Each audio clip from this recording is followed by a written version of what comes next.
नमस्कार दोस्तों, मैं हूं ममता तिवारी और आप सभी का स्वागत करती हूं मेरे चैनल ममताज वे में।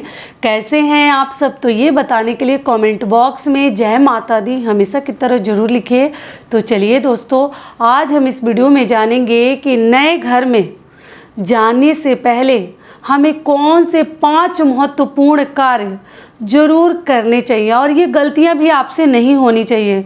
वो नया घर जो है ना, सबका सपना होता है और घर एक बार ही बनता है, तो इसलिए नए घर में जाने से पहले, गृह प्रवेश से पहले कौन कौन से हमें नियम कानून करके अपने घर में जाना चाहिए। कि देखिए, कई ऐसे घर है ना कि उसमें जाते ही हमारा प्रगति, उन्नति, बरकत, बढ़ोतरी सब कुछ होने लगता है। लेकिन कई ऐसे स्थान है ना, कई ऐसे घर है ना, अगर हम नियम विधि से नहीं जाते हैं, पूजा पाठ नहीं करवाते हैं, तो वहाँ जाते हैं ना, तो जहाँ सुखी रहते हैं वहाँ जाते ही मतलब पुराने वाले में ही सुखी रहते हैं और नए वाले में जाते हैं तो हमें सहता नहीं है। कुछ ना कुछ अड़चने, परेशानियाँ, माइंड जो है सुकून से हम जिंदगी नहीं जी पाते। माइंड में हमेशा हलचल चलते रहता है, टेंशन फ्री नहीं रहते हैं, रोग बीमार होने लगता है। क्यों होने लगता है? तो इसी के ऊपर कई ऐसी महत्वपूर्ण बातें हैं जो नए घर में जाने से पहले हमें ध्यान रखनी चाहिए।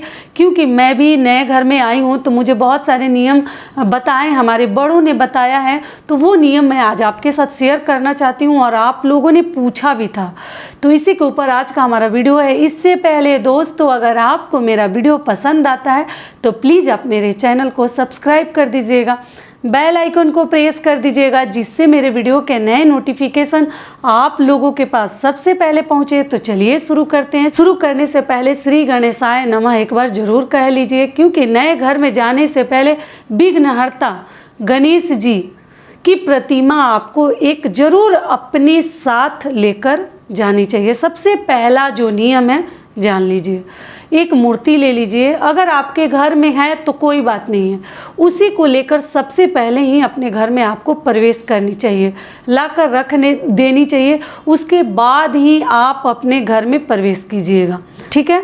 दूसरा नियम क्या है, ध्यान रखिएगा, घर में आने से पहले आपको घर को जूठा नहीं करनी चाहिए। ऐसा ना कि घर फ्लैट हो, वो ज़मीन पे आपने घर बनवाया, लैंड लेके भी, प्लॉट लेके भी लोग घर बनवाते हैं, तो घर को जूठा ना करें।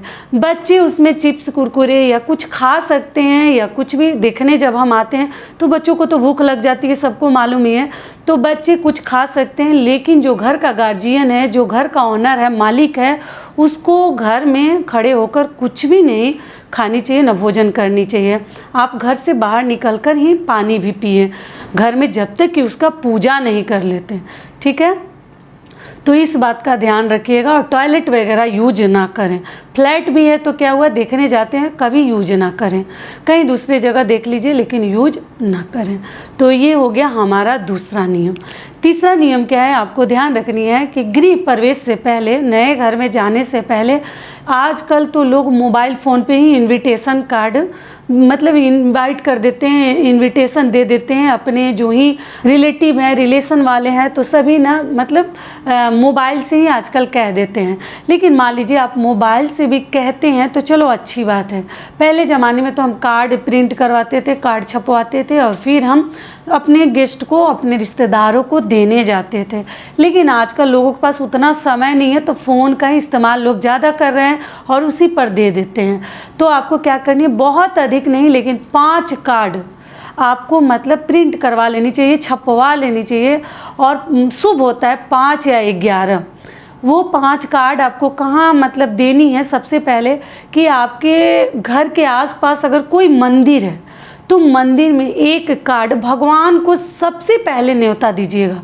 गृह प्रवेश का कोई भी शुभ वाली चीज़ खरीदने से पहले, धोती, गंजी, गमछा, ये सब खरीदाता है ना पंडित जी को, ब्राह्मण को देने के लिए, तो सबसे पहले आपको जाकर मंदिर में न्योता देकर आ जानी चाहिए। वो किसी भी भगवान की मतलब किसी भी देवी देवता का मंदिर हो, जो ही भगवान है, अगर गणेश जी का है तो सबसे पहला कार्ड आपको गणेश जी को ही देनी चाहिए। विवाह शादी में ही सबसे पहला न्योता हम भगवान को ही देते हैं कि हे भगवान जी, हमारे घर ये पूजा है, ये आयोजन है, ये यज्ञ है, आप आइए और हमारा जो पूजा है संपूर्ण कीजिए, बिना विघ्न, निर्विघ्न निर्विघ्न आप न हमारे घर का पूजा पाठ संपूर्ण कीजिए, कहीं किसी बात की कमी ना रह जाए, भोजन कम ना पड़ जाए। तुलसी दल डाल दिया जाता है भोजन में, ठीक है। सबसे पहले ठाकुर जी हैं आपके घर में तो सबसे पहले भोजन का आपको भोग लगानी चाहिए। लेकिन आजकल लोग जैसे लहसुन प्याज भी डलवा देते हैं भोजन में, नहीं मानते, क्योंकि सबको बिना लहसुन प्याज वाले भोजन नहीं पसंद है, लेकिन हम लोग के यहाँ नहीं डालते हैं। तो आप क्या कीजिएगा कि आप मिठाई हो, दही चिवड़ा हो, भगवान को अपने घर में गृह प्रवेश के दिन भोजन मतलब भोग लगा सकते हैं भोजन के स्वरूप में, ठीक है। लहसुन प्याज वाली है तो कैसे लगाएंगे, तो इस बात का भी आपको ध्यान रखनी चाहिए। अगली चीज़ क्या है कि देख लीजिए, अगर मान लीजिए आप गृह प्रवेश करना चाहते हैं, बहुत सारे अपने मतलब परिवार वालों को बुलाना चाहते हैं, फैमिली मेंबर्स को, मतलब जो ही आपके रिश्तेदार हैं, तो बुलाकर अच्छे से विधि विधान से आपको गृह प्रवेश करनी चाहिए, जो ले देकर गिफ्ट वगैरह देकर किया जाता है। और 5 बेदी बनाकर, मतलब बेदी बनाकर कलश रख के कलश उठाया जाता है, 5 सुहागिनें उठाकर लाती हैं कलश और घर में गृह प्रवेश किया जाता है। मछली देखा जाता है, गौ का पूजन करते हैं। तो अगर गौ नहीं मिलती है, मान लीजिए फ्लैट ऊंचा है, तो हम कन्या पूजन करके ही सबसे पहले अपने घर में प्रवेश करते हैं। मेरे चैनल पर गृह प्रवेश का वीडियो है, कैसे मैं जब अपने नए फ्लैट में आई तो मैं गृह प्रवेश कैसे की हूँ, हर चीज़ आप देखेंगे तो आपको और अच्छे से समझ में आएगा। तो इस प्रकार से भी किया जाता है। मान लीजिए कई ऐसे लोग हैं ना, जैसे बहुत अधिक आजकल महंगाई भी तो बहुत ज़्यादा है ना, तो लोग फ्लैट लेने में, घर बनवाने में ही इतना अधिक पैसा खर्च हो जाता है कि लोग फिर गृह प्रवेश के लिए पैसा बचता ही नहीं है, उसमें भी 1 लाख 2 लाख 1.5 लाख तो आराम से लग जाता है। तो लोग सोचते हैं कि चलो सिंपल विधि से ही कुछ करके भगवान का नाम लेकर और हम घर में प्रवेश करें। तो देखिए, बहुत बड़ा आप आयोजन नहीं करते हैं, वेदी वगैरह बनाकर पूजा नहीं करवाते हैं, 5 ब्राह्मण नहीं रखते हैं, तो आपको कम से कम अपने घर में श्री सत्यनारायण भगवान जी का पूजन कथा अवश्य करवानी चाहिए, तभी घर में गृह प्रवेश कीजिए। छोटा ही आयोजन कीजिए, लेकिन बिना शंखनाद किए, बिना आरती किए, बिना पूजा पाठ किए, गंगा जल का छिड़काव किए कभी नए घर में प्रवेश ना करें। उसके आगे प्रवेश करने के बाद भी अगर आपके पास बहुत पुराना चूल्हा है तो उसको आप रिप्लेस भी कर सकते हैं, और जब नए घर में आप आते हैं तो नया चूल्हा भी ले सकते हैं, क्योंकि चूल्हा पूजन भी किया जाता है। जब हम मछली देखकर कन्या का पूजन करके या गौ का पूजन करके कलश लेकर 5 सुहागिनें जब घर के अंदर आती हैं, तो हम पंडित जी सबसे पहले हमसे चूल्हा पूजन करवाते हैं। अगर नया ही चूल्हा लेके रखी हैं तो आप चूल्हे को धोकर सर्फ साबुन से, अगर उस पर नॉन वेज नहीं बनाई है तब इस बात का भी ध्यान रखिएगा, नॉन वेज वाला चूल्हा नए घर में तुरंत लेकर ना आए। अगर नॉन वेज नहीं बनाई है, वेज ही बनाती है, तो उसको अच्छे से धो पोंछ कर गंगा जल का छिड़काव करके उसको शुद्ध कर लीजिए, तब अपने रसोई घर में किचन में उसका चूल्हा पूजन किया जाता है। उसको विधि विधान से 5 जगह तिलक लगाकर, फूल अक्षत चढ़ाकर, फिर हम मतलब अग्निदेव की पूजा करके ही कुछ मतलब भोजन बनाते हैं। मीठा शुरुआत ही कीजिए मीठा बनाकर, जो कि मुझे लग रहा है हर महिलाओं को, हर घर के बड़े बुजुर्गों को ये बात मालूम होगी। लेकिन आप लोगों ने कहा था कि दीदी गृह प्रवेश से पहले क्या क्या करें और क्या न करें, इसके लिए वीडियो ज़रूर बनाइएगा।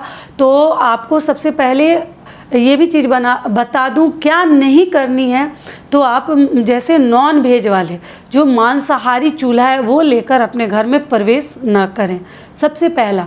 दूसरी चीज़ क्या है, पुराना झाड़ू आपको लेकर अपने घर में प्रवेश नहीं करनी चाहिए। जहाँ है वहीं छोड़ दीजिए, जहाँ आए हैं वहाँ आप नया झाड़ू ले लीजिए। और आप लोग पूछते हैं कि दीदी झाड़ू कैसे फेंके, किसको दें ना दें, तो पुराना झाड़ू अब जहाँ रहते थे वहीं उसी घर में छोड़ कर आ जाइए। उसके आगे क्या होगा नहीं होगा वो वहाँ के लोग समझे, वहाँ के ऑनर समझे, क्वार्टर वाले समझे, वो फेंके या ना फेंके। आप अपने हाथों से पुराना झाड़ू भी किसी को देकर मत आइएगा, जो कि शुभ नहीं होता। झाड़ू को लक्ष्मी माता का स्वरूप मानते हैं, लेकिन उस झाड़ू को लक्ष्मी माता का भले ही स्वरूप है, लेकिन पुराना झाड़ू नए घर में लेकर नहीं आया जाता है। ठीक है, तो इस बात का ध्यान रखिएगा। और मीठे में हलवा, खीर या गुड़ का खीर हो या दाल वाली पूरी हो, इस प्रकार के शुभ वाली चीज़ें जो शुभता का प्रतीक है, ये सब भोजन सबसे पहले आप अपने किचन में बनवाएं, रसोई घर में। और वो भोजन कौन बनाता है, आप केवल पूजा कीजिएगा। जो मालिक हैं, मान लीजिए अपने सास ससुर से भी आप पूजा करवा सकते हैं, या खुद हस्बैंड वाइफ पति पत्नी भी कर सकते हैं। और भोजन कौन बनाएगा, तो आपकी ननद, अपनी ननद से, जो ही बहन बेटी है, मान लीजिए जिसको ननद नहीं है तो आस पड़ोस के भी लोग होंगे ना, जो ही मतलब ननद स्वरूप होगी कोई और भी महिला, तो उससे ही आप मीठा भोजन बनवाइएगा चूल्हे के ऊपर सबसे पहले। और उनको नेग भी दिया जाता है। जो ही नेग आपके पास है, जितना आप देने में सक्षम है, आप नेग जरूर दीजिएगा। तो इस प्रकार से गृह प्रवेश किया जाता है। और नए घर में आप चाहे तो 2-4 ब्राह्मण भी खिलाकर जूठन गिरवा सकते हैं, अगर कथा भी कहलवाते हैं तो, या कन्याओं को भी भोजन कराकर जूठा गिरवा सकते हैं, अगर छोटा मोटा पूजन करके आप घर में घुसते हैं तो। और विधि विधान से बड़ा पूजा आयोजन करते हैं तब तो आपको गृह प्रवेश, वो तो ब्राह्मण सब कुछ पंडित जी बता देते हैं। ठीक है, लेकिन मछली देखकर ही घर में प्रवेश कीजिएगा। तो यही तक का था हमारा वीडियो। आशा करती हूँ, उम्मीद करती हूँ कि इस वीडियो से जितनी मेरी बहनें हैं और जितने माताएं हैं और भी लोग हैं, उनको बहुत अधिक लाभ मिलेगा। फिर मिलती हूँ एक नए वीडियो में। तब तक के लिए नमस्कार। स्वस्थ रहिए, सुरक्षित रहिए और जहाँ कहीं भी रहिए खूब खुश रहिए।